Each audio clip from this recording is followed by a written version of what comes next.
A special thank you to each of our subscribers who make this channel possible. Here's today's story. In a stunning turn of events, Peter Dutton, the leader of the opposition in Australia, is projected to lose his seat of Dickson in suburban Brisbane, marking a historic defeat that could reshape the political landscape for the coalition. This outcome not only signifies a personal loss for Dutton, but also represents a broader setback for the coalition, which is now poised to remain in opposition for another term following a heavy electoral defeat on Saturday night. Just weeks ago, the coalition was optimistic about Dutton's chances of unseating Anthony Albanese's Labour government after only one term. However, the tide has turned dramatically, leading to an open contest for the leadership of the Liberal Party. As the results began to pour in, it became increasingly clear that Dutton was facing a formidable challenge from Labour candidate Ollie France, a disability advocate with an amputated leg who has previously contested the seat against Dutton twice. To secure victory, France needed to overcome a 1.7% margin, a feat she appears to have accomplished, with early counts showing her well ahead with 32% of the vote tallied just before 9 p.m. on election night.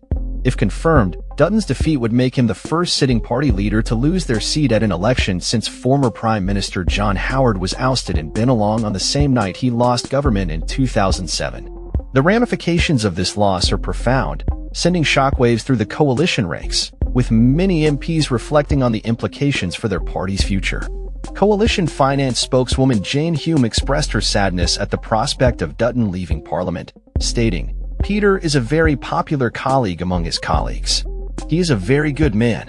Meanwhile, Liberal frontbencher Dan Tehan has left the door open for a potential leadership bid, acknowledging the challenging night ahead for the party. If it is confirmed that Peter Dutton has lost his seat, that means it's an extremely difficult night for us tonight, Tehan remarked. Shadow Attorney General Michaelia Cash praised Dutton for making the coalition competitive over the past 3 years, particularly after Scott Morrison's defeat in 2022. Cash condemned the negative campaigning directed at Dutton, labeling it as probably the most disgusting she has ever witnessed, suggesting that it has left a lasting impact on voters.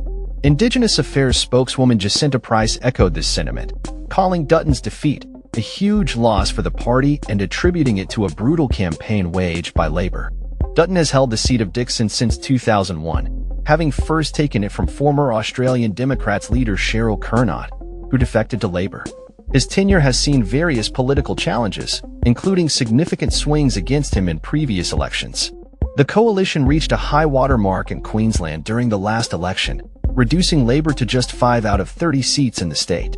However, the political landscape has shifted since then, with Albanese making numerous visits to Queensland in a bid to bolster Labour's standing. The Prime Minister's strategy included 2 visits to Dickson, which came under scrutiny given the seat's historical difficulties for Labour. Despite these challenges, Labour's campaign in Dickson was vigorous, with senior ministers actively engaging with voters in the area. The presence of independent candidate Ellie Smith, backed by Climate 200, further complicated the race, as she invested heavily in advertising and maintained a high profile throughout the campaign.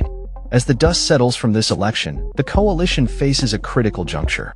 Dutton's potential departure from the political arena raises questions about the future leadership of the Liberal Party and the direction it will take in the coming years. The loss of Dickson is not merely a personal defeat for Dutton, but a significant moment for the coalition, which must now reassess its strategies and leadership in the wake of this electoral setback. As the election results continue to unfold, the political implications of Dutton's defeat will likely reverberate throughout Australian politics for some time to come. That's all for this story. We upload videos every day covering many different subjects, so hit that subscribe button to stay informed. Thanks for watching.